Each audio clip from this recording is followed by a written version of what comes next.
Hello and welcome to another episode of Totally Detailed Podcast.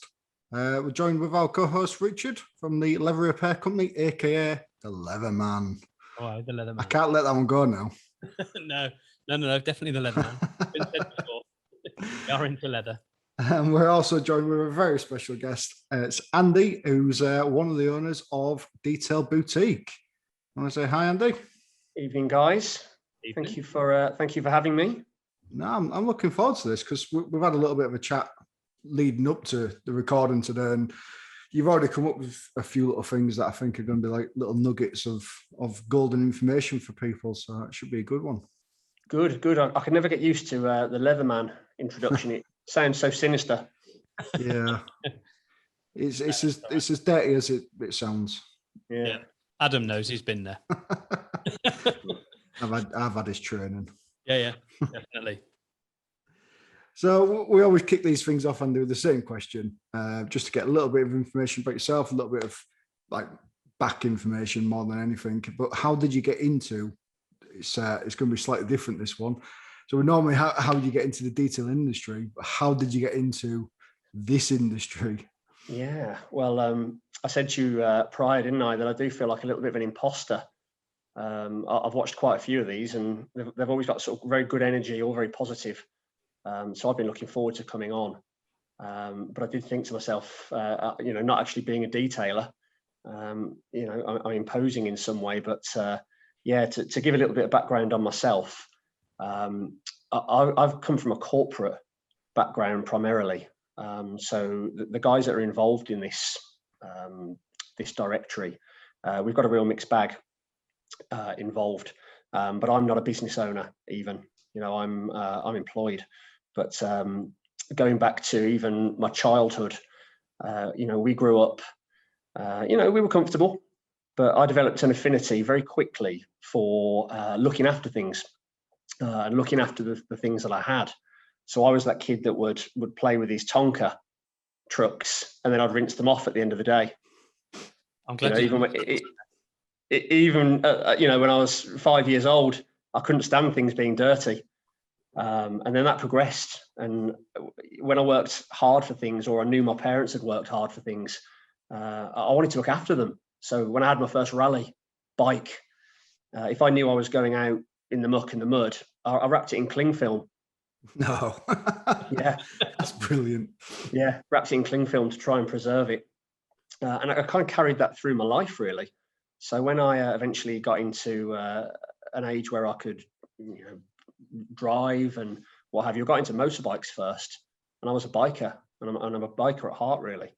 But I quickly developed an affinity for keeping stuff clean. So I'd go out on rides all day, come back and clean the bike. So I'd get into the garage, and the first thing I'd do is get my kit off and give the bike a clean and get all the bugs off the front of it. And I suppose it went down to kind of caring for the things you have that you work hard for, and pride of ownership, and trying to keep the value in things.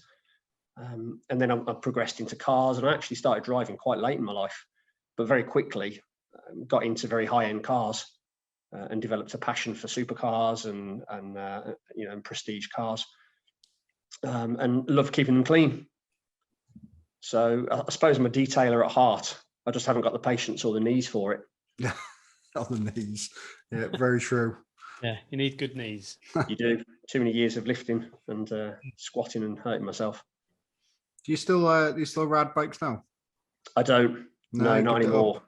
No, I had a couple of hairy, close calls, as do most, who push the limits.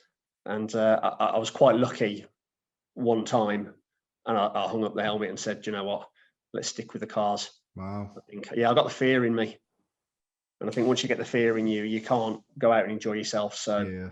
I just started posing more than anything. I had to have the best of everything. And I just ended up going to the local meets, posing on my shiny bike. Cleaned it more than I rode it.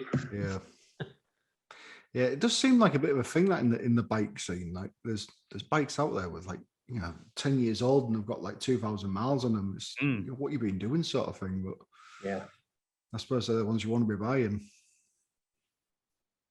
Definitely the low mileage ones, certainly. Yeah, well, I sold my last bike with a couple of thousand miles on, and I had it 2 years. That's what I mean. It's still a new bike, really, isn't it? It's not very far, is it? That really. Especially if it's been cleaned every time it's been out.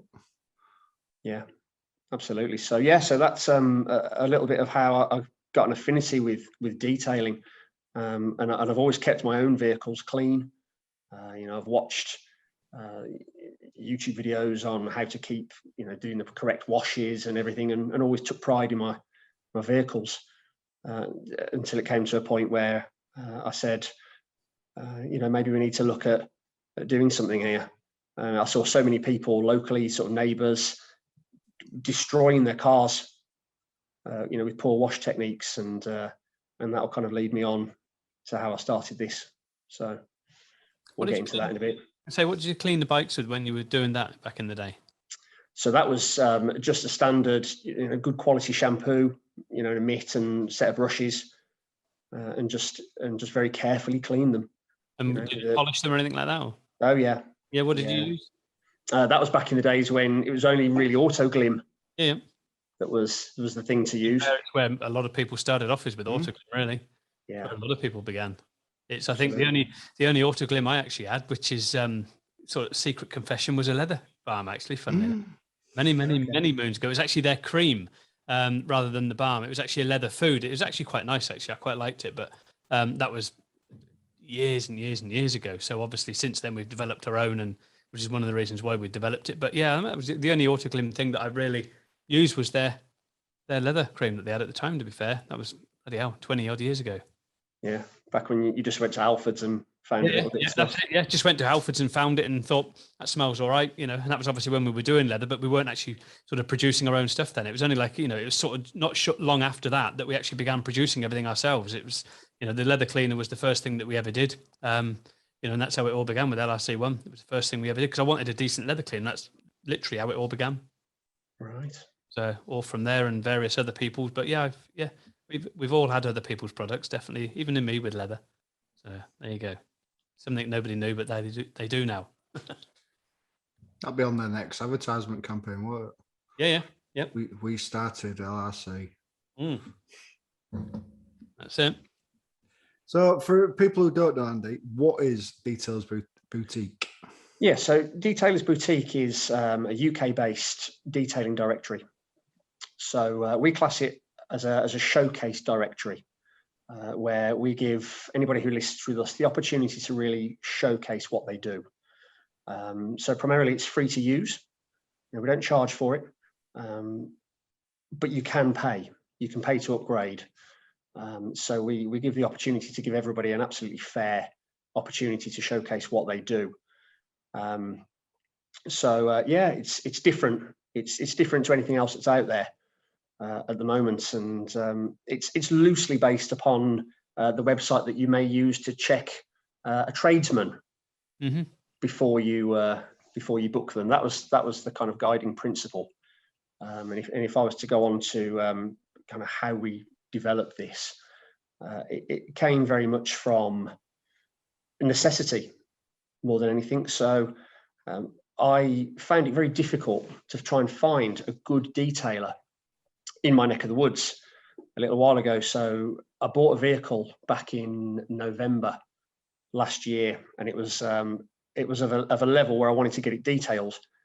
I wanted to move away from doing it myself and just, weekend warrior out, just making sure I did a decent job of washing my own cars.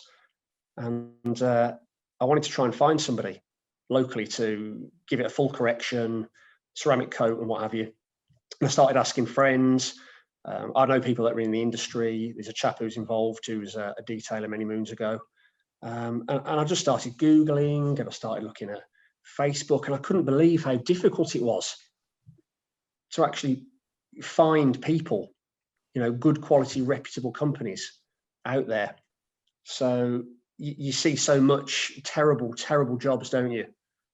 Where people have literally had their cars destroyed by inadequate work. And somebody, it was just one of those moments where somebody said, maybe there needs to be a directory where you can get all the best people, and there needs to be some sort of vetting process, and we can just gather together all of the industry professionals who are of a certain standard and just make it really easy. so that anybody in my situation where you've got a high-end vehicle, you can just literally go to a resource and find them and trust that those people have been, thoroughly, as much as possible, vetted, and then get in touch with them easily. And that's where the idea was born, really. Good. So what you say about the vetting, what does that kind of consist of?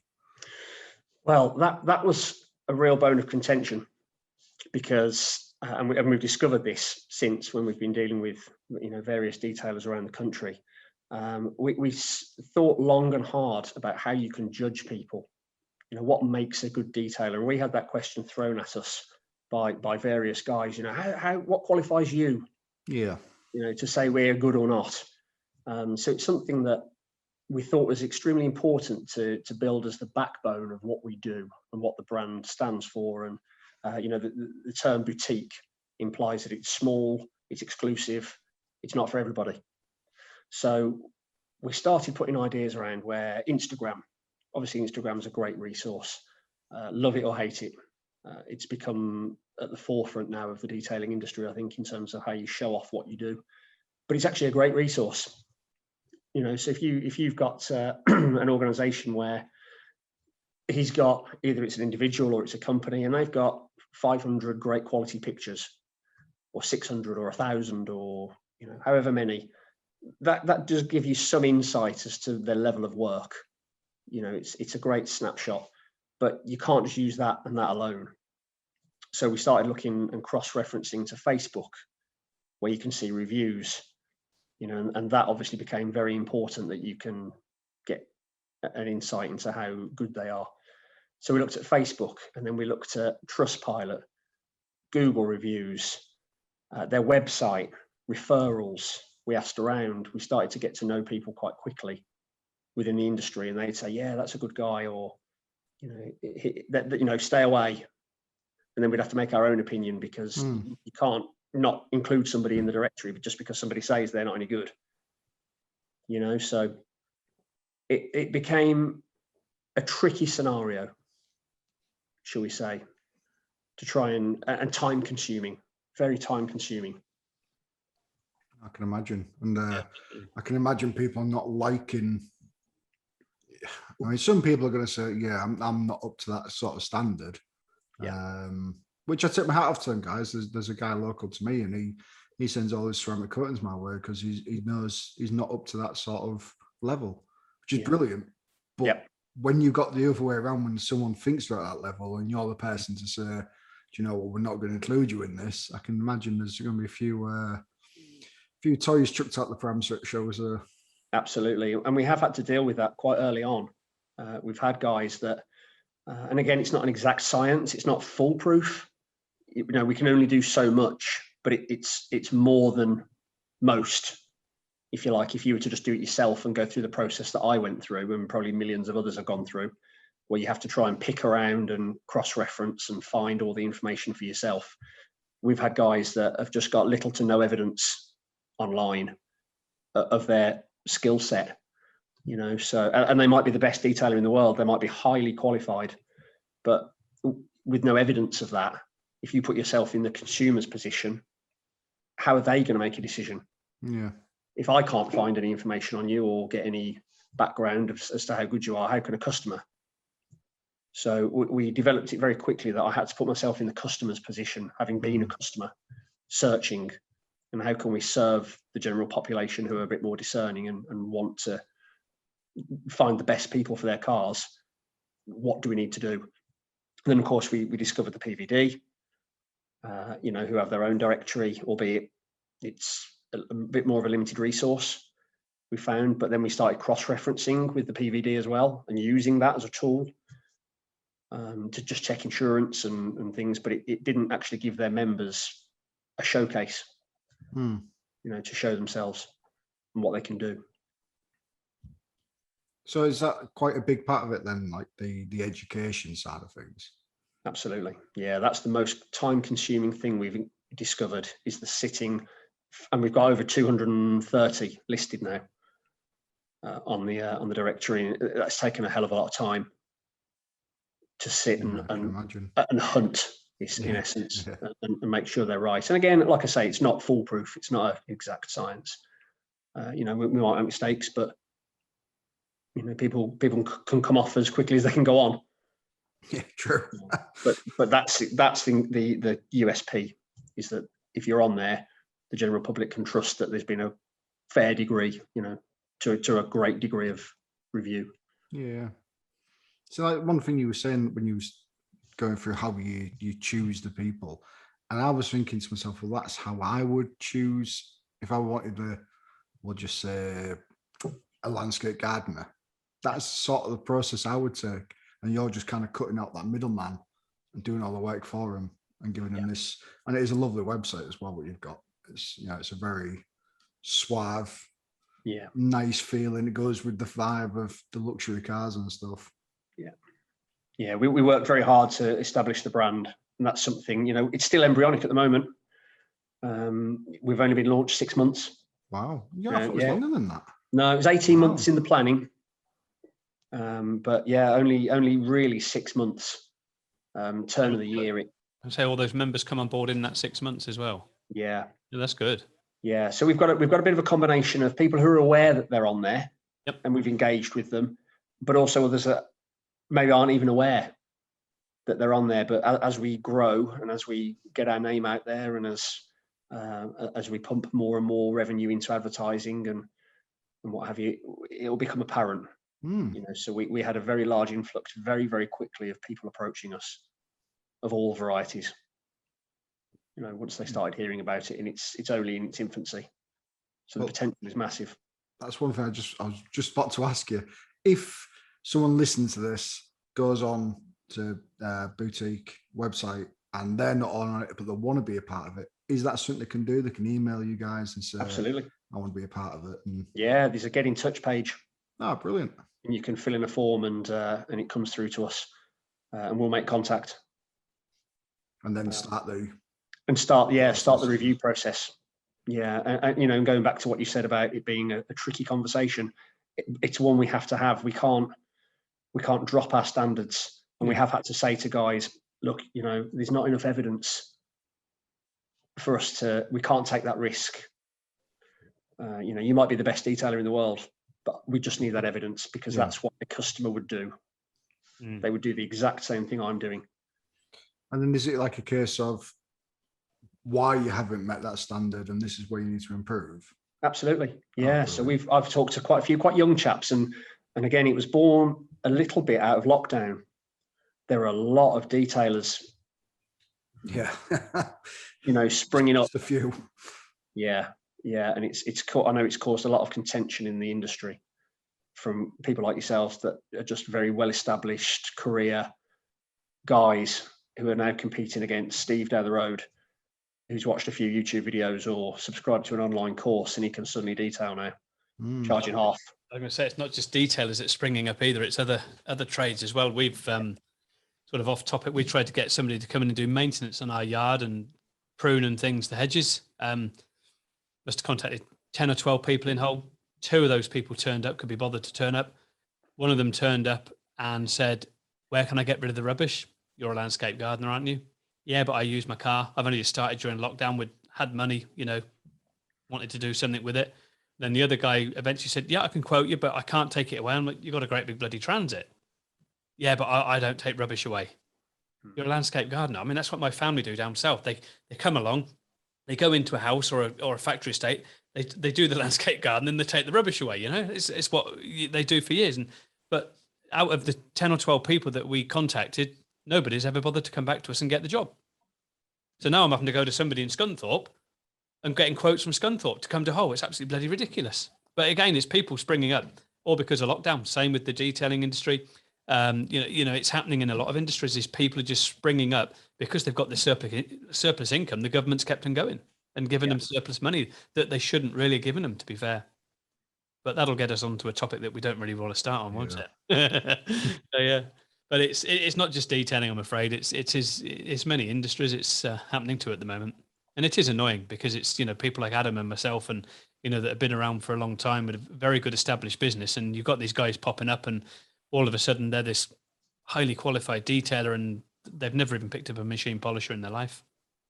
And Yeah. again, it damages the industry. And what you're doing is it's a bit like, the IDA, the PVD and all that sort of side of things. They're trying to sort of define that industry standard. And again, that's what you're sort of doing, almost sort of like a bolt on to like the PVD and IDA, Absolutely. but it's harnessing that quality, isn't it? Which is what you're trying to achieve with this. And it's, doing that vetting process, insurance, there isn't the evidence. Like you say, if the customers can't find you, and if I can't find you, the clients can't find you. You might be a word of mouth business, but there's got to be some review somewhere. Yeah. You've got to have something, and that's what you're doing and sort of showcasing that. And it's really good. It's excellent. Yeah. Thanks. Yeah. We've had overall that kind of positivity from most people that have been involved or have heard about it. They've said, look, that's just what the industry needs. And yes, there is the IDA and the PVD, and there's a place for that. But it's not sexy. Yeah. We want to make it sexy because detailing is an aesthetic business. It's all about the aesthetics and how these vehicles look when they're done. Yeah. So we need a good, easy to use, and that's what we tried to do with the website, was make it extremely easy to use, and give detailers an opportunity to really show what they can do. But yeah, just because you've lost your job and you've watched an online course and been to a Halfords or what have you and bought yourself a DA polisher, it doesn't mean you can do it. No. And I suppose there is a place for it because then it keeps you guys in work. Yeah. Correcting all these messes. Yeah, definitely. But it just makes for a dirty industry, unfortunately, where people like myself aren't too sure when we were looking at getting my car done what I'm asking people and what I'm letting myself in for. Yeah, definitely. Yeah. It's the same. I suppose you get it with any industry, don't you? You get it with builders, plumbers, electricians. You get it with the whole thing. Unfortunately, it's just a way of life, and you're going to get it no matter whether you're a dentist or a doctor. It's you're going to get that dirty side of the industry, and it just happens, unfortunately. And again, at least there are these people out there trying to do something to help the industry become a better place, to make it. Obviously people are spending a lot of money having a car detailed. They're coming along and it's 700 quid, 1,000 quid, 2,000 pound. It's a lot of someone's money. And like we've said many times before, and Adam said it, your car is your next biggest investment to a home. Absolutely. And some of these people, and you're then investing maybe a couple of £1,000 having that vehicle detailed. You've got to make sure you're getting it with the right person at the end of the day. I mean, we've had cars come to us and the guy was like, yeah, I had to go off for 4 hours while he ceramic coated it and machine polished it. Really? 4 hours? Yeah. And the guy then came back the same day, and this was someone over the other side of the bridge in Grimsby area. And he had sent him off into Grimsby town centre. He arrived at 9 o'clock in the morning. He was told to come and pick his vehicle back up at 4 o'clock in the afternoon. The guy had fully machine polished it. It safe washed it, it decontaminated it, it done a 3-stage machine polish, and did fully ceramic coated it, and it was ready at 4 o'clock to pick up. World's fastest detailer. World's fastest detailer. Well, it takes me nearly 5 hours to wash the bloody car when we get them in to do a proper detailing. And when we saw that car, it was absolutely horrendous. And it was worse than getting one from excuse the saying car dealerships, but from a car dealership, to be honest. It was worse than that. It was shocking. What did he pay for that though, Rich? Do you know? He paid £450. Oh, so it's not like pocket change, is it? No. I mean, it's not mega bucks at the same time. It's not mega, but it was still. Yeah. I mean, when you consider we were charging him $750, it's still a hell of a lot of money compared to what we were charging, at the time. Well, yeah, that's what I was about to say. That's possibly worse. Yeah, exactly. You're getting a terrible job and paying a reasonable amount of money for it. Yeah. It wasn't like he was paying like £150 or anything. That's what I expected you to say. Yeah, no, it was a reasonable amount of money that he was paying as well, which was it was one of the main. Normally, the job I would have done for him would have been about 1,400, but it was because he'd been ripped off previously. We did it for that figure purely and simply because I felt very sorry for the guy, because he had no idea, none at all. He reckoned he'd tried to do his homework. It looked like they were a reputable company. Couldn't find anything anywhere else saying otherwise, or that they were on any professional organization. And he had no idea. He'd never had this done before, and he just trusted the guy's word. And the rest is history. It's exactly what we're trying to stop. Yeah, and then That's my vision. Yeah, exactly. And then he came to us. We did the car, and the minute he walked into the showroom, he's like, I've even seen the pictures on the internet. It's a million miles different to what I could see in real life when I picked my car up. And then when he saw the car, the guy was nearly in tears. He was just like, that's what I wanted. That's what I wanted. You know, and that's for me, for the guy to be stood there nearly in tears, that's all I needed. That's to me, that's all I needed. You know, that was it. That to me, the job was done. Yes, that's worth more than the money, isn't it? Of course it is, absolutely. And that to me, it was, and that's why I only did it for that price, because it was worth it to him, because he'd been ripped off. I shouldn't have done, but you know, I just felt guilty for the people that's in our industry that are doing a bad job, for the likes of myself and Adam that are local as well. And, you know, it's just looking after our own reputations here locally and to instill that quality that there are good people out there around Hull. And that's why I did it, really, for that reason. Yeah. And it's, and people like you on board, it's great, you know, because it's giving that, again, you got the PVD, you got the IDA sort of stapling it up, you got you now bringing it on as well with the boutique. It's just harnessing all this quality, and it's absolutely excellent to have all that sort of bolted on there as this extra sort of oomph with the quality side of it. What people are looking for, they want the trust, and that's what the IDA and everything else is about, is instilling that trust, and that's what you're doing as well. It's brilliant. Well done. Yeah, thanks, Richard. Yeah, it's what's running through the heart of what we're doing. Is that if we want to be the one stop, it's where you go. Yeah. You know, to find somebody, and you know that if they're on there, then they're okay. So in that, sorry, Rich, I just want to go piggyback of what you just said. If you had that situation then, a customer got in touch with yourselves and said, I picked up this, we'll call it ABC detailing, off the Detailers Boutique website. I've had the work done and it's low standard. What happens on your side then? Yeah, so we've been very careful to make sure there's obviously no liability to us for recommending, but we would always say, well, yeah, it's a tricky one, because we'd like to think that if somebody who we've looked at and listed has done that, somebody's made a big mistake somewhere. And we'd like to think that we're so thorough that it wouldn't happen. It certainly hasn't happened yet. Oh, that's good. You know, but if it did, the first thing we would do is go straight to the detailer and talk to them and recommend that the customer goes back to the detailer before they start smashing negative reviews all over the place. You know, go back to the detailer, because we have seen circumstances where there has been discrepancies. You know, and the general public can be, you know, we've all been there, haven't we? They're a nightmare. Yeah. At times, that they come with a certain budget. That budget doesn't meet the expectation. Yep. Because we sit and read through page after page after page of reviews, and we do see the circumstances where people say, well, you had a budget of 200, 300, and I gave you what we thought that we could do for you for that budget. Yeah. But it then didn't meet the expectation. Yeah. So a negative review hits. I mean, that's partly setting up the customer, though. It's that's where I see a lot of people going wrong, that they're not doing that. There is a saying that slips up my mind of expectations. Yeah. And it's so with your process then, so if, like Adam was saying, if somebody comes to you, just sort of try to get a head around this. So do they actually contact you for the detailer, or do they just see the detailer listed and contact the detailer direct? Because the only sort of I'm looking there and thinking, you've got to be obviously careful, like you say, with there's no onus on you if something does ever go wrong. I sort of look at that and think it could be classed as like a subcontractor. So you just got to be careful on that side of it, haven't you? I suppose. How would you overcome all that sort of side of it then? Do they contact you and then you refer them, or do they just go straight to the detailer? Straight to the detailer. Yeah. There's no actual physical referral from us.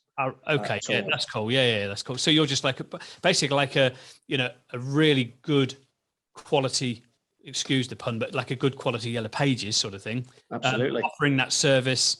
I just wanted to clarify that for the public. That was all, because obviously I didn't want people to think that you were referring them. So that's great that's clarified. That's absolutely brilliant. Yeah. So there's no contact with you. It's straight from from your site to the detailer.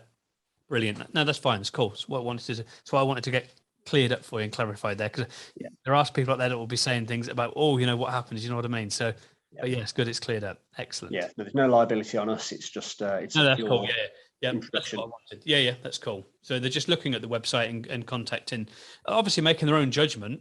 Yeah. To the detailer. So obviously they can have those various packages, like you say, standard free listing, or an extra package, or whatever that entails. Yeah, and if you were to, we've had some guys recently. I don't know if you've seen our Instagram posts, but we've had quite a few recently invest a little bit and upgrade and showcase, and we'll work with them. Yep. So we work very closely. You guys are so busy. Yep. And we've been contacted, and people have said, so how do we do this? Do we have to do it, or do you do it? Yep. After you've been working in the studio or out on the road for 10, 12 hours, the last thing most want to do is sit and construct a listing. Yeah. Whereas we'll even do that. Yeah. So we'll sit and look at your website. We'll pull text. We'll reword it and do everything. So physically writing and everything for them, and then giving them something to check. And that's brilliant. And that's all included, obviously, in this extra, whatever the fees are for. Is there certain levels they can go on? Is it different levels or? There is. Yeah, there's different levels, and it looks different. Yeah. So you can have a basic free listing that just has the basic information. So a telephone number, a website, an address. It's Google indexed, Google mapped. So it's a proximity search function, as you would expect with any directory.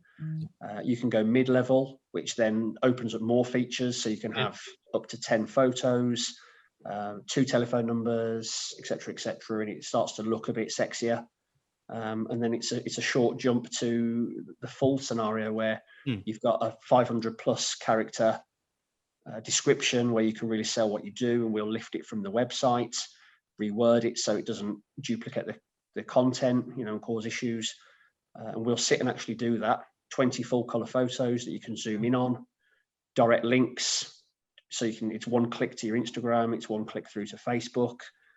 We can embed YouTube on the front screen of your listing, of your profile, so that if you're into YouTube, it'll play there and then. So it's really, I've got to say, it's really nifty. We spent a long time making it look good. Yeah, it sounds good. It sounds like an idea that I had many years ago. We've got the domain motoring directory, I think it's called Motor Directory, motordirectory.com, and we set it all up, but we never really sort of had the time to sort of do anything with it, and it's just something that we've shelved. We just haven't got the time to deal with it. But it sounds like a very, very similar idea to the way you're describing it, which is exactly what we had in mind with different tier levels with the motordirectory.com. And it was like there was this package that we bought, and it was all to do with directories, and it was literally like that. You could like have bolt-on packages like you're doing, like with the with the YouTube, and then pictures and text, and then links to websites and everything else in different tier levels, and they all look different as well. And it would have been, if we'd have had the time to do it, it would have been a great idea, but we just didn't physically have the time. It was just impossible, and still got the time consuming. Yeah, it is time consuming. Still got the domain. It sits there and it just does nothing, and it never will do anything. It's just a domain that we bought now, and it's just it's an investment, and hopefully one day it might be worth £5 again. You never know. You never know. But yeah, it was just an idea we had. It was good. It's a good idea. I like it because it's worth doing, because it's something that's definitely needed. Definitely. It's good to hear. Yeah, we have had doubts. I think everybody who starts a business sits at night thinking, have I made the wrong decision here? Is it what's needed, or isn't it? I've been in business 30 years now. I was saying that last week. Are we sure we're doing? Are we sure we want to continue with the business, or should we just bloody close? It's just so much hard work. But it's you if you're not thinking that, then something is wrong. It's something that you're going to think of quite regular. I mean, and we do even now after all these years. I mean, I've been in business 30 odd years, and I still think it now. Still think it today. It's just one of those things. It's just you just get headaches, and everything just happens to suddenly go wrong one day or 1 week, and it's just how it is. It's we all have these bad, we all have these great weeks, months, and then all of a sudden, wallop, it just knocks you off your feet, and everything just seems to want to go wrong that day or that week or that month, and that's just how it is. Yeah, you've got to keep going. You've got to look at why you started and what your vision is and where you're going, and just keep strong and just keep going forward. And like a few Americans have said, just keep grinding, just keep on doing it. It's simple. Absolutely. So going back to your vetting, these people who you kind of saying they're not for Details Boutique, where do you see them going wrong? What's like the main thing that people tend to go wrong on? From experience, you tend to find that it's the guys who are not accredited. So alarm bells start ringing when they're applying ceramics. And we'll say to them, so who are you accredited with? Well, I'm not. I'm not. Okay, so have you done any training? Have you you know, those are the kind of things that start ringing alarm bells. There's not a lot of pictures online. There's not really very many reviews. And we'll say, how long have you been doing it for? You know, 9 months, 12 months, a year. Right, okay. And the alarm bells start ringing, and we have to just say, well, come back when you're more experienced, or you can, you know, demonstrate that there's some accreditation or at least some training, or you get a feel for it quite quick. Yeah.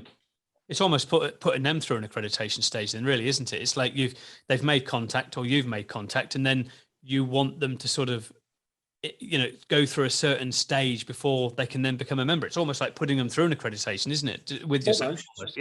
Yeah, which is where the problem sprung up, because people were starting to kick back and say, well, what makes you qualified to do that? Yeah.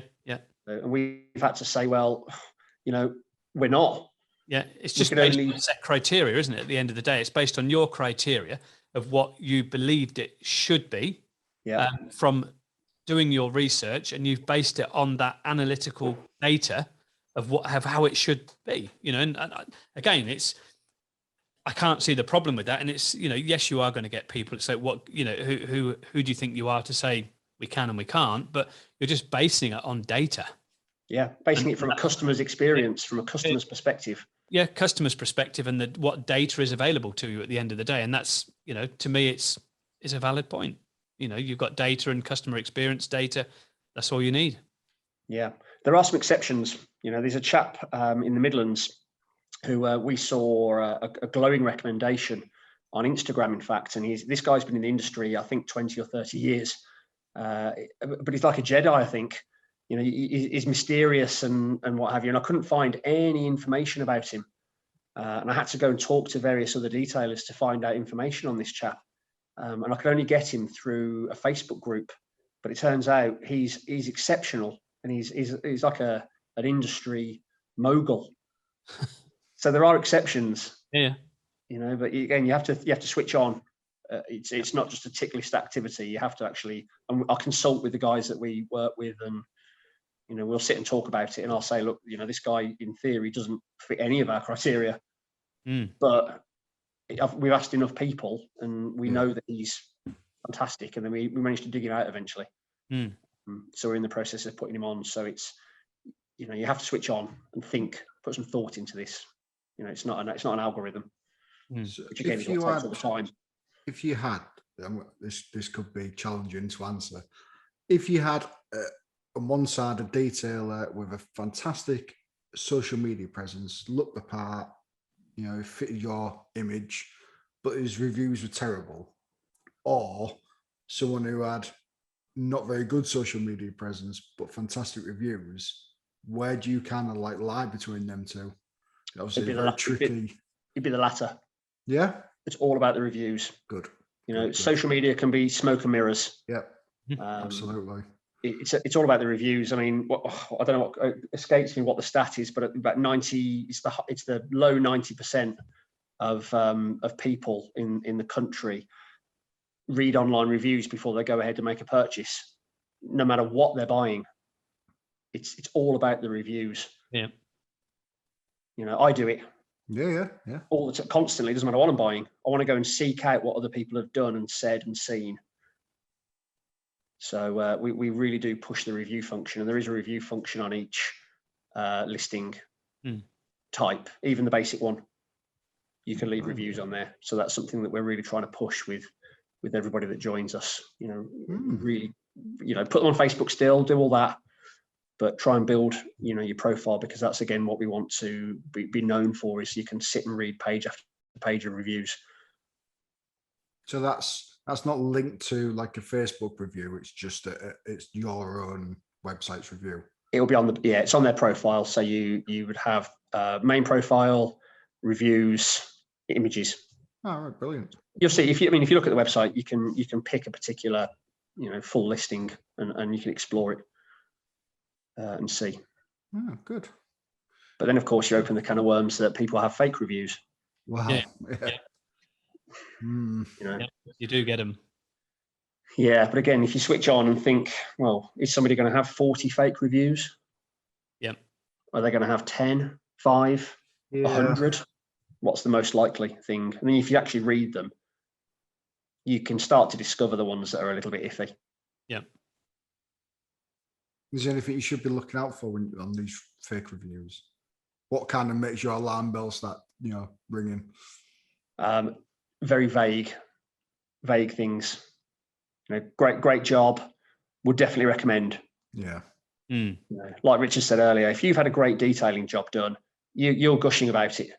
Yep. You want to tell everybody and give as much detail as possible. But when you find 15 or 20 reviews that just said, great job, nice bloke, that starts to ring alarm bells. I've had a few reviews put on my page like that, and they've wound me right up. It's like, could have just gone a little bit more there. I mean, I appreciate you leaving a review, but come on. Yeah. We get it more.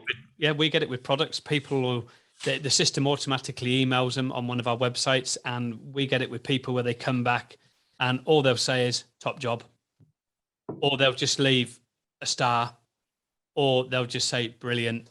And they are genuine reviews. We can't instigate that. It's automated. It goes out from the review company. And that is how some people leave reviews. Brilliant service, would recommend. And we get it all the time. So some of them are actually genuine. So it's that fine line of how do you draw that fine line of what is fake and what isn't. It is very difficult because we've got a lot of reviews like that, which are 100% genuine, which even when we were with, there was another company that advertises on TV that a lot of people use. I can't think. Sarah Beanie's house moving program uses them, and there's quite a lot of them, and it's like a yellow logo, and they actually send them out directly. Whereas our system is on our website, we can't control it because the email's in there, and it comes out from Helpful Crowd all the time. But this other company, they would send them out directly and get them back. And again, we had them with there as well. There's nothing you could do about it. It's just how the reviews are. And we've even seen it with house building companies where someone's bought a house and it's like easy to purchase, love our new home. And it's like, it's your first home and that's all they're saying. Easy to purchase, love our new home. That is the review. So it is difficult. It is. It's a difficult thing. Yeah.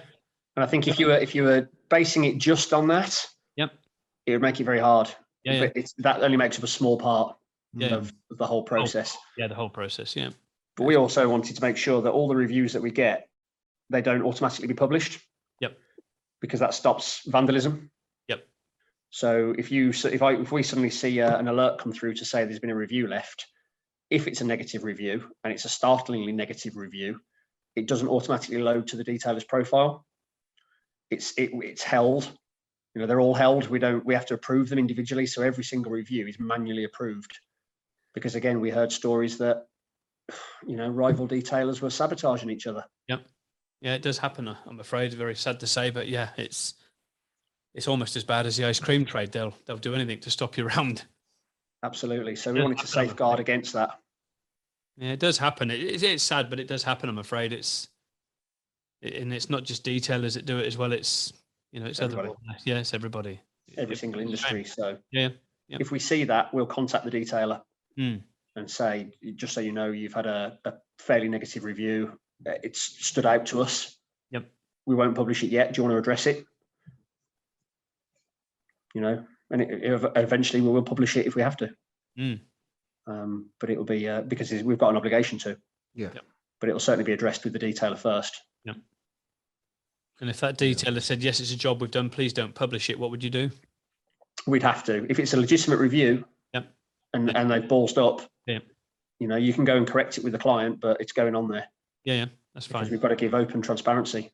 Yeah, absolutely. Yeah, that's good. Yeah, it just gives them a chance to try to put things right, doesn't it? Yeah, because some people do like that. They're quick to leave a review, and you could have just contacted the person or service or whatever, and they could have sorted it out for you. But yeah, I think sometimes that people just need to have a bit of a breather as well. Sometimes calm them down and then go through a proper review, and one that's not written at the time of anger. Yeah. I think in a lot of these cases when people leave reviews, they are doing it out of, I think it's just pure anger at the time. They probably don't really mean it. And I mean, we've had it where people have left us bad reviews and then we've spoken to them and they've actually, after we've spoken to them and put it from our perspective, they've like, you know what, I feel really bad. now you've put it like that, I understand where you're coming from, and it wasn't as bad as what I said it was. Can I retract it? And I'm like, I'm not really bothered whether you want to retract it. I just wanted to talk to you, really. You know, again, we believe in transparency. I just wanted to talk to you to put our case forward as to why we felt that it was wrong that you did. You know, you're entitled to leave your opinion, which you've done. I'm going to leave it there. But if you want to take it down, you can do. It's your choice to take it down. We can't take it down. You can. You know, some of them have taken it down and retracted and written a new one. Some have left it and just felt very, very guilty. You know, and it's not there to make them feel guilty. But when you've sort of spoke to them and had reason with them, they understand that maybe they did it in haste and they shouldn't have done. Yeah. You know, and it does happen. Absolutely. Yeah. And it happens in all industries, but we felt it very important that we give them the opportunity to fix it before it could be so damaging. Yeah. People don't realize how damaging it can be to, you know, someone's livelihood. You know, that one review could put somebody out of business. Yeah. It may seem extreme, but it actually could. And people don't realize that when they're doing that, especially when it's malicious. You know, people do not realize how much of an effect that could have on someone's whole business reputation, and it could damage them so much that it could put them out of business. And you know, their home, their children are on the street. You know, it may seem extreme, but it could happen. It does. Yeah. Well, it does happen. Yeah. So we made a conscious decision that if we're going to include reviews as a priority function, we need to not to go against the grain almost, and not allow people to have it published immediately. Yeah. But again, you have to switch your brain on and look at the overall picture. Sure. But you've got an established detailer with 100 positive reviews across Trustpilot, Facebook, and whatnot. If a negative review comes in, you can't just splash that on there, because, like you say, you need to address it. Yeah. And then republish it if you need to, and what have you. But you have to at least get in touch with the detailer and say, we've had this. You need to make a phone call. Yep. And address it. Yeah, definitely. Yeah. Two sides to every story, though, aren't there? Yep. Oh, there is. Yeah. So you touched when we was talking previously before the show. You said you've had lots of positive experiences, but you've had very negative too. Is this what we've been talking about already? About a little bit. Yeah. Do you want to go into it or not? I mean, I'm quite. Yeah, can do. Yeah, we can do. You know, I'm here to. You know, I'm swimming in an industry that I love. I've got so much passion for it, but yeah, we got involved, and the chap who I can't remember his name, the Dark Horse detailing guy. Oh, Matt. Yeah.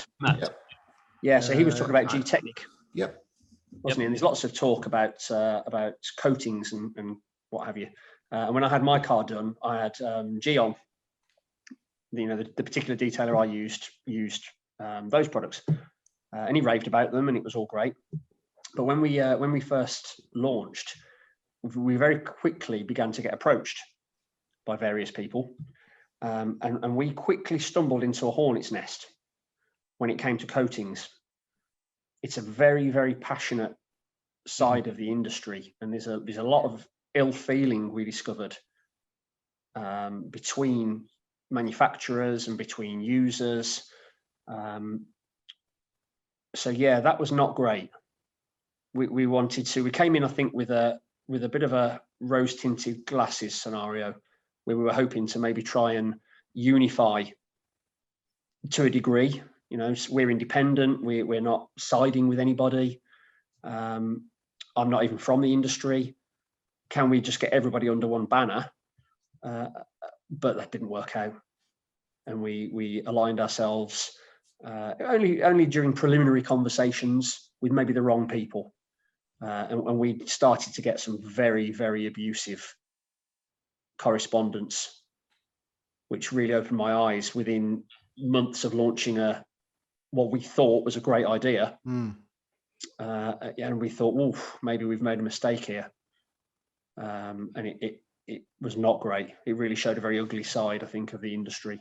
And subsequently, a lot of people who we've talked to said, I think you're a little bit naive there, because there's a lot of passion about what products are used, and what's good, what's not, what's better than others, and how much support those coating companies give their detailers. Do they push their products? All kinds of stuff. And it was an absolute hornet's nest. So we had to take a step back and say, guys, it's all or nothing. We either represent all equally or none of you. Yeah, you can't be siding with one or the other, because at the end of the day, they may say it's best, but the other guy may say that's best, you know, and which is best, because what's best for him isn't best for him. Do you know what I mean? It's very, very simple. Every coatings company has its standards and ethics of how they do things. That might not be how, you know, Guyon do something. It might not be how G-Technic do something. And someone that loves G-Technic might say, I hate Guyon, and vice versa, you know, and that's because that's their personal opinion. That doesn't mean you can't exclude one. Just because 10 detailers say Guyon's good and 10 say G-Technique are good, or 11 say G-Technique are good, you can't just say, well, that's it, we're going to exclude them because there's 11 against 10. It's everybody's in the same playing field, you know, and then you can go on the same scenario. People could say, well, you know, Angel Wax is new in the field with coatings, you know, and everybody loves the Angel Wax coatings, you know, and it's like, you could say, well, not many people sing the praise about it, but a lot of people do, you know, and so you've got to be you've got to have that, you've got to play that level playing field with it, haven't you? And you've got to just say, look, I don't care what you say, it's the level playing field with it. Yeah, and that's exactly what we had to do. We had to say, I don't want to get involved. We're impartial. We just want the UK's best detailers, no matter what that level is, whether it's, you know, a mobile detailer who does safe washes all day long. Great. There's a market for that. For people who just want their car washed on their drive and they want it done well, right the way through to the highest of high-end stuff. You know, with £1 million cars like Topaz, for example, that have got, you know, one-off and everything in between. But it's not for us to say who's best because of what coating they use. Yeah. So that was a little bit of a negative experience we had very early on, and it kept me awake at night a little bit, because it wasn't great. And we thought, Jesus, this industry is maybe not what we thought it was. But since then, we've talked to great people. And we've taken advice from some really, really good guys who've said you've just got to work past that. It's unfortunately a little bit of a sore point in the industry. It's a shame there's that side to the industry, to be fair, that people can't come along and help each other, which is what the IDA is about. You know, the IDA it's about a family network helping each other, not fighting against each other. And it's nobody's better than anybody, you know, and that's what it's all about. You know, you don't join the IDA, you know, it's not, you're joining it to help everybody, really. Is to make a better future for everybody and those that are coming into it, and to help those that are in it. And that's what it's about. And that's what I can sort of see what you're trying to do there as well, is to help those that are in it and to build a better future for others that are coming into it, to make that clarity. And it's, you know, it's just a shame this is the horrible, but there is the horrible side to it, unfortunately. And you do get, like I said, it's almost like the bloody ice cream van war trade. It's terrible sometimes. You know, you do hear some very horrible stories. But you know, you can understand it because it's a highly competitive industry, and you've got guys who are competing for their livelihoods. Yep. It's no different to any highly competitive industry where, you know, if I lose a customer to you, that's money out of my pocket, food off my table. Yep. So it's a very strange scenario, because I've learned that it's a brotherhood. And it is a brotherhood between detailers, but it's one that it's got an uneasy undertone of competitiveness. You know, and now with the advent of it up really well, that. Yeah, definitely, definitely. It is, and then with social media now playing such a big part in things, it now gives people a showcase to show off what vehicles they're doing, and again that breeds more contempt potentially sometimes. So I've heard a lot of people saying the term stay in my lane. I just put my head down and stay in my lane, Andy. Yep. Because, you know, it's so competitive. Yeah. But no different to any business, really. You just have to do your thing, don't you? Yeah, and I mean, you know, with advancement of technology, it's not like Polaroid camera days, is it? It's you know, people can create some rather stunning things from a mobile phone, even with you know, with the way technology is today. And you'd think, you know, that they've, like you say, you know, you can look at, like Adam was saying earlier, you can look at all this amazing profile with some amazing pictures, amazing shots, amazing videos, but they could have some terrible reviews, but they've got this phenomenal feed.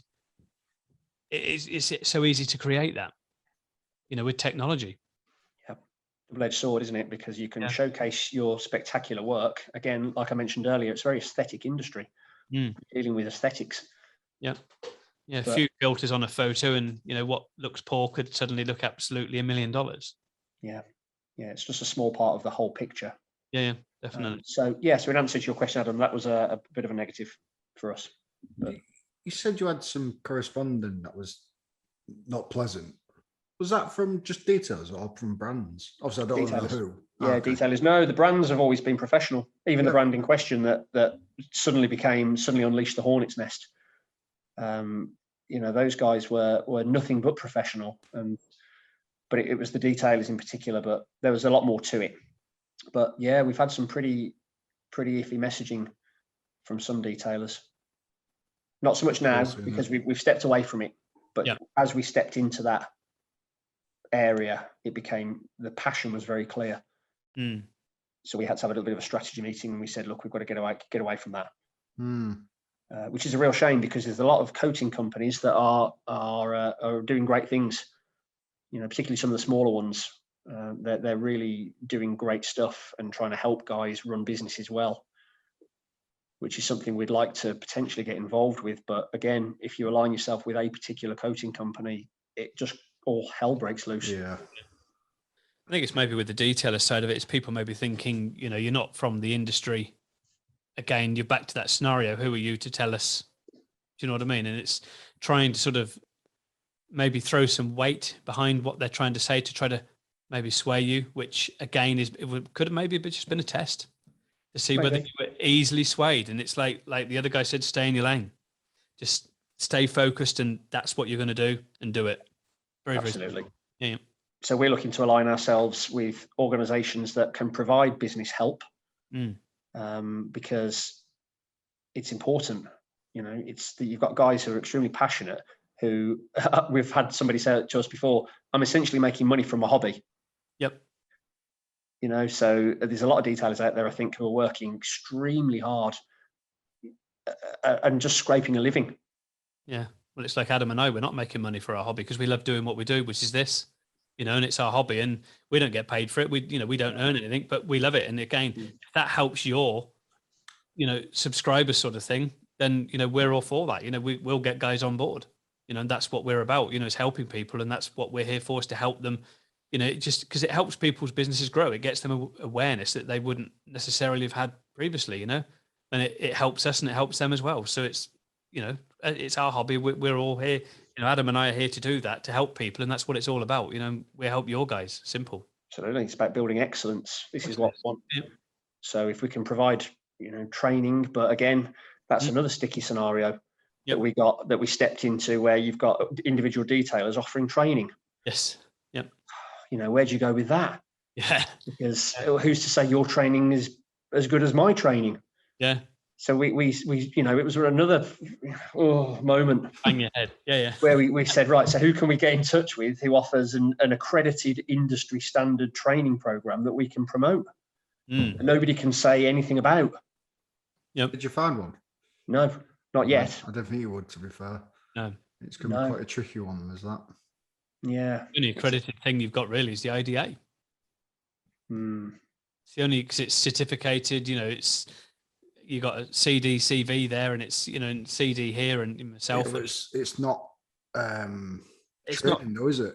No, it's not training. You're just sort of passing an exam of what skill sets you've got. That's the thing. It's a standard that you're passing, and it's not an actual physical training accreditation. It's just you're passing a certain standard, level or standard, and that's what it is, or skills, and that's what it is. But your skills have been validated, hence the term SV. Yeah. Which is appealing to some people, but not appealing to many, many others who feel they don't want that or need that. Yeah. They're running a perfectly good business without all that. Yeah. There's a lot out there that do believe that as well. Yeah, I heard some interesting feedback recently about the PVD, who the detailer in question was saying that it's quite a stifling scenario, because they expect you to behave in a certain way. I'm not sure how accurate this is, but there's a certain level of behavior that you have to adhere to be in the PVD. Is that right? Yeah, it's like a code of conduct. I think you get it with a lot of organisations. To be fair, you get the sort of code of conduct, which it's there to try to set standards, is what PVD's done, is to try to set a standard, to get people to sort of like abide by this code of conduct. I mean, you get it in the IDA. I'm in the Guild of Master Craftsmen. I've got it in there as well. You do get them in these different guilds where you have like a code of conduct. It's quite common practice, to be fair. Right. Quite a common practice thing. It's not something unethical on anybody's part. It is quite a common practice thing, to be fair. It's in a lot of organizations. I think you'll find you get it in like gas safe. You get it in everything, because you've got to have a code of conduct to follow. And that's how you talk to your customers, how you deal with customers, the complaints, how you deal with work. It's a very common thing, to be fair. It's certainly nothing untoward on anybody's part at all. If anything, I would say it's quite a bonus for them to have a code of conduct in place. Yeah, that's something that, as I mentioned at the beginning, that we cross-reference the guys that we list as best we can against the PVD. Yeah. But on the flip side, you get people that say, I'm a spectacular detailer who runs a very successful business, and if I want to swear in the workshop, I can. Yeah. There's plenty of detailers I know that aren't on IDA or PVD, and they're very, very, very good. They're very successful and they're really good. And they totally disagree with both of them, and that's how they want to be. And they've had a very successful business for years. Congratulations. Great. That's brilliant, and so again, it has to be a small part of our process of selection. Yeah. So great if you are. So if they're not in any of those, would you still allow them to be on board then? We consider them, yeah. Yeah. Absolutely, because it all goes by the merits of their work. Yeah. If you're knocking out spectacular results for the last 20 years or 10 years or 5 years, but you just don't want to be governed or ruled or told what you can and can't do or say. Yeah. You've got to look at the what the end result is to the customer again, the user, the direct to the user. Yeah. And it's very important is that user, isn't it? It's what the user can find, what resources they can find. But if they can find all this, why would they then want to sort of like look on your boutique? It's easy. It's simple. Yep. You don't have to look at multiple platforms. Yep. But as we establish ourselves more and more, we touched on it already. It's the trust. Yes. Yeah. It's that if you want somebody who you can trust, that's where you go. And that'll obviously be like on an About Us page It's all there. Yeah, on your About Us page, sort of thing about the trust side of it, how you vetted them, and that process that you've gone through to put them on there. Yeah, it's all there. That's good. Yeah, good, excellent, good. So obviously, what's your thoughts on the detailing industry as a whole? I might have jumped a question here. Adam will shout at me. No, you're fine. Yeah, what's your sort of thoughts on the detailing industry as a whole? From our limited experience, I think it's certainly improving. I think. I hope. Maybe I'm wrong. I think it definitely is. Definitely. There's a lot of young, very hungry, very motivated people. There's a lot of old, very hungry, motivated people, and a lot of in between. Yeah.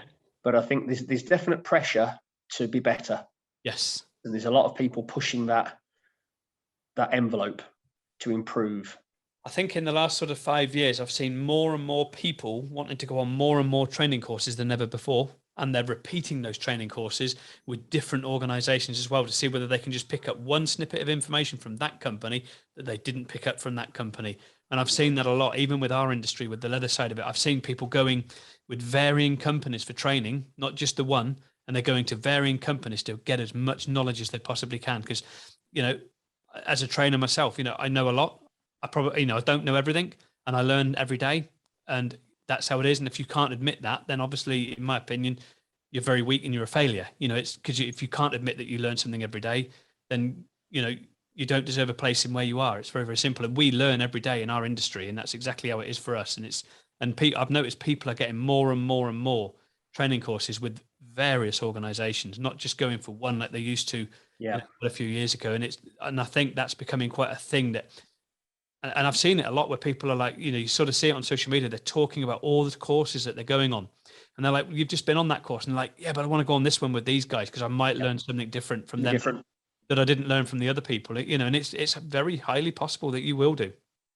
Yeah. And I think that pressure is building as well, isn't it? And and maybe with what we're doing alongside PVD, IDA, and all the other guys, we want it to force people along that. And maybe get the message out that it's not acceptable to to, obviously I know everyone's got to start somewhere. Yep. We've said that to people. You've got to start somewhere, but you've got to progress pretty quick. Sure. If you're going to put a pad on somebody's car, somebody's vehicle, somebody's investment, you better be bloody good at it. Yeah. And get good quick. Yeah. Yeah, know? Definitely. Yeah. And once you are of a certain standard, join us, get on board, and we'll all push it along together to get standards up. Fantastic. That's nail on the head. Really is. Yeah. It's one thing I always kind of think, like, when people say, like, oh, there's loads of people coming to my area and whatnot, and it's like brilliant. We all started somewhere. I was that person once pissing off another detailer in my area because I'm the new guy. Yep. But I came in and I knew what level I was at, and I think that's where I see people going wrong, is they come out the gate with offering machine polishing and ceramic coatings, and it's just, and they're just not up to that standard. Yeah, completely agree. Yeah, you've got to be up to that level, haven't you? And it's obviously, talking about that, is it something as the business sort of progresses for you? Would that be something that you would maybe look at, is having a team of people that could offer that skills training? Absolutely. Yeah, it's something that I mean, our minds are always racing in every direction. How can we make the boutique the one-stop shop? But again, it's very difficult, because once you align with certain people, if other people don't like those people, it becomes very difficult.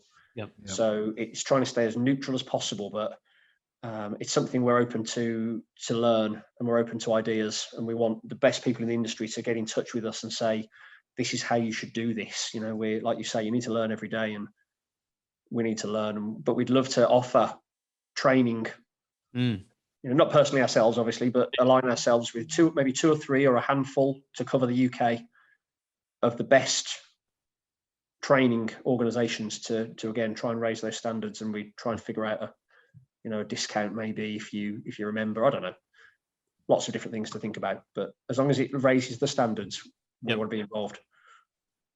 So you're almost like a PVD, like an IDA PVD sort of thing, then, aren't you? Really, at the end of the day, is that the sort of the route that you would think it would go down? Unsure. Maybe not sure yet. We want to try and keep it sexy. Yeah. And give people free will, free choice, and make sure the end user enjoys the experience. But there's a definite element of that interests us. I think the important part there, which is the last thing you said, there's the end user. It's all about the end user. It's all we care about. End users and our listed detailers. Getting that simplicity for them, and it's very important, because at the moment it's, where do you go? Where do you get the information? You can look at someone's reviews, and it's like, should we or shouldn't we? And it's just, you're that next sort of staple for them to say, yeah, that's where I want to be. They're on here as well. Yeah, that's it. Yeah, you can almost use it as a reference point. If you want to go and do your own research, and many people do, even if it's the last point. Oh, let's just check if they're on the boutique. Yep. Oh, yeah, they are. Yep. That stands for something. Yeah, definitely. It'd be good if it was the way around, though, and that was like the start. That's the goal. And then they went off to do their own kind of in-depth, more than your own sort of thing. But it would that's the goal. Obviously, is to be the point of reference. In the same way as the other, very similar type of directory for trades, if you want to check works, it becomes the standard. Yep. No, absolutely. It's a good sort of thing to have, isn't it? It's good sort of, which is what I said to you at the beginning, partway through, was the whole idea of the motor directory that we were setting up, and that was what it was going to do, which is what you've done. So, well done. You've done it, because we just didn't have the bloody time. And if we had it done, that's exactly what we would have done, and it's good, because that's exactly what we had in the intention to doing with it.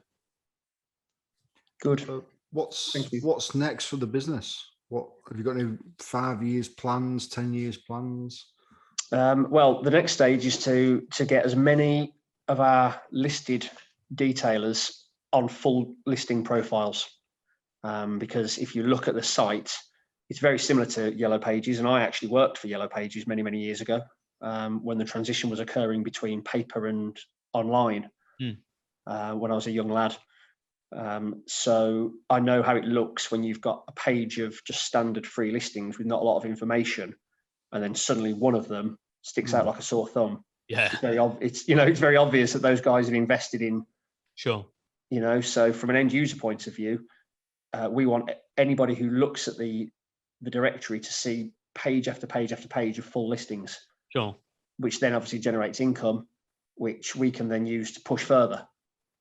But we're going through the same stages PVD went through in terms of trying to raise funding, but we're self-funded. We're lucky that the people who are involved in this are self-funded. We have multiple business interests. So, we can fund this, and we have been funding it, and we continue to fund it so that it can be free. If depending on what the business goals are of the particular detailer, we don't want any pressure so that people feel they have to spend money. Yeah. To have a listing. You don't have to. It can be free.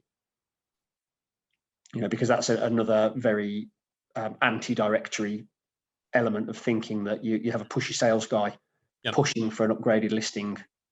That'll never happen. No, good.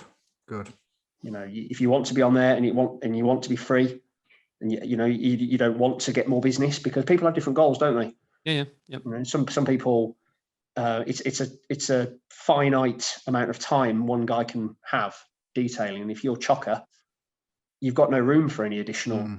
Exactly. Yeah. So you might not have that as a business goal. You might just want your reputation enhanced or confirmed. Yep. In which case, a free listing's fine. Just the presence of you being on there will suit you. But it'd be great to see more. So is it sort of something like you maybe look at going to different sort of shows, like having a booth to make awareness to people? Maybe. Yeah. That's something we thought about. Maybe some sponsorship. We'd be keen to sponsor events, wax stock, things like that. I was trying to rack my name of the show because I couldn't bloody remember it. I was thinking of all sorts and I couldn't think of Waxstock, but you've said it now. Yeah. So there you go. That's why I didn't say Waxstock and make a fool of myself, because I couldn't remember the bloody name. Yeah. So, sponsorship opportunities would be good. But again, it all costs money. Yep. But we're willing to invest that money to make sure it remains free for anybody who doesn't want to pay for it. Yeah. Are you just doing UK-based details at the moment? At the moment, yeah. We've been approached by some German guys, though. All right. Yeah, the Germans are mad on it. They love it. Yeah. And they're saying, when are you coming to Europe? Oh, nice one. So at least it must be good for you guys to see that there's this demand for it. The scope's huge. Yeah. The scope is huge. Yep. So we could be looking at a worldwide eventually. Could you imagine? Oh, that'd be awesome, wouldn't it? We'd have to pull out of the other business interests, wouldn't we? We'd have to focus on this primarily. It'd certainly take over your life, yeah. Yeah, definitely. Yeah, it'd be good, though, wouldn't it? Well, that would be amazing. Yeah. It'd be fabulous if we could raise standards all around the world. Wow. Yeah. Yep. Yeah. It all started. It's one little dream, eh? Absolutely. Don't they all though? I mean, look where Bill Yeah. Gates started and all that sort of stuff. It's Started with a dream. It certainly did. Hopefully it doesn't turn into a nightmare. I don't. We have it at the moment. We like to end these things all on the same question, and most people tell us it's the hardest question. And I'm quite interested to hear this one, especially because it's only been 6 months, did you say, since you started? Yeah, 6 months since launch. Yeah. So we'll go back 6 months. If you could tell yourself something that you know now that you could have told yourself 6 months ago, what would that have been? It would be, don't get involved with coatings companies. I knew that was coming. Yeah, don't even entertain coatings companies. They're all fabulous people, but yeah, that's a tricky one. Yeah, I think it would be to think bigger, quicker. I think we were a little bit uncertain as to whether this would be something that's wanted or needed. And I think if I could go back knowing what I know now, it would be to confirm that, yeah, this is definitely something that, done in the right way, would help an industry. And we've discovered it is desirable. You wish that you'd done it earlier? Yeah. We deliberated on it, I think, too long. How long was it kind of like as a thought? 18 months. It is quite a while, isn't it? Yeah, maybe even more than that. Yeah. Wow. I've been sitting thinking, why is it so difficult to find the best people? Mm. Yeah. But you did it, which is the main thing, isn't it? Yeah, let's see where it goes. Let's see where it goes. It all requires people to buy in. Well, leads us to the nice ending of what is the social media links and the website for it.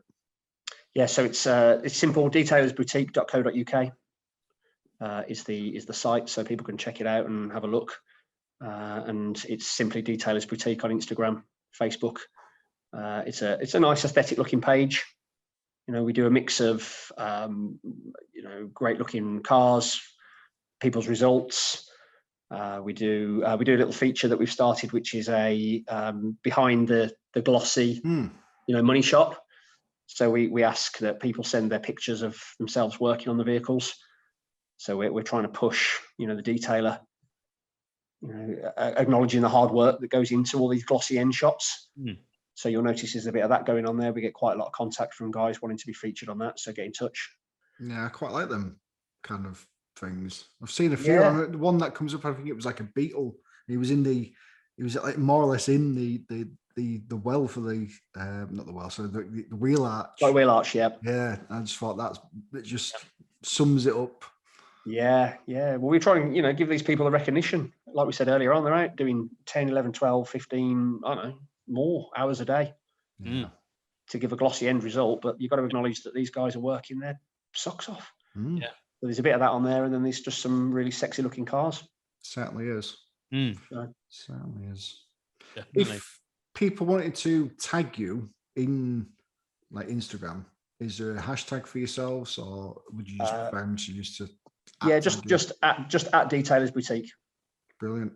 And we ask that if we get a lot of tagging, people tag us into a hell of a lot of stuff. So if it's great quality high end work, or even something funny, whatever, just tag us in, and we'll do our very best to like, comment, at the very least like as much as we can, try and push the reach of those posts out. Oh, brilliant. There we go. Support.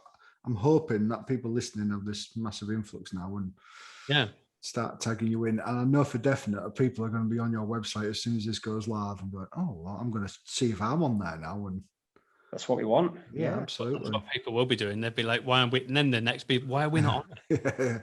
How are we going to get on it? How are we going to get on it? So, that's the thing. So obviously you got the contact us page. They get on there. Is that your preferred method of contact, or if someone contact? I mean, we get a lot through Instagram. And Instagram's good. Yeah. We tend to get back to people a lot through Instagram. It's more instant. Yeah, definitely. Yeah. On the pun. Yeah. It's a much easier way of corresponding. Yeah. Once we get that initial contact. So we always ask everybody, how do you prefer to be dealt with?